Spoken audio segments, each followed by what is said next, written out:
From Shenandoah, from Page County, from KMA land,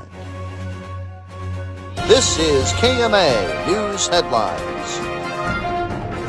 Good afternoon, I'm Mike Peterson with the latest from the KMA newsroom on this Wednesday afternoon. Nearly all of Red Oak's COVID-19 dollars has been spent. By a 4-1 vote Monday night, the Red Oak City Council approved a resolution for its American Rescue Plan Act allocation.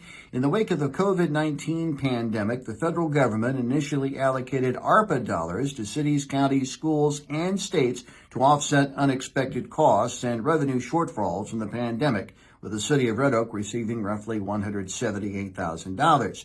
Red Oak Mayor Shauna Sylvia says the expenses went towards significant equipment purchases for Red Oak Fire and Rescue, along with storm sewer efforts associated with a major road construction project. Iowa lawmakers are racing to finish the 2024 legislative session. One major bill approved in the Iowa Senate yesterday would overhaul the state's mental health services. Under House File 2673, the state's 32 local mental health service regions would merge into 7 unified districts under the Iowa Health and Human Services jurisdiction. State Senator Mark Costello is among the bill's supporters. Speaking on KMA's Morning Line program this morning, Costello says the reorganization would lead to more compact geographical districts addressing behavioral issues. Some of the regions were not meeting some of the core services that we were wanting, and some of the money was not getting spent that we had, so we had to, over the different regions, we had tens of millions of dollars that were not being put into use, so we're trying to work on that. Costello says the bill would also link mental health services with substance abuse treatment programs in the state, and sometimes he says those issues go hand in hand. Career Academy programming in the Hamburg School District is getting a financial shot in the arm from Governor Kim Reynolds' office.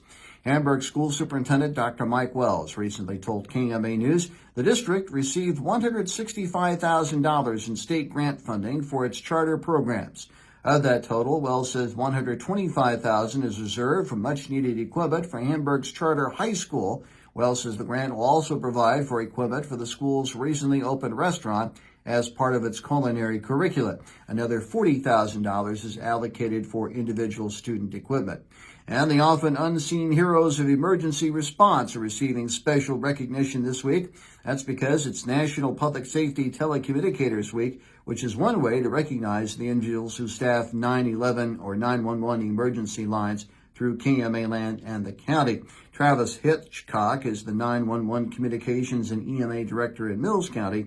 Hitchcock tells KMA News that the week also serves as an educational tool for the work and impact that responding to 911 calls can have on dispatchers.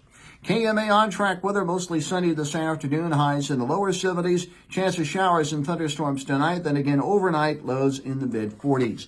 More news at 5:05 and 6:05 this evening and online at KMAland.com. Have a great rest of your Wednesday. Mike Peterson, so long, my friend.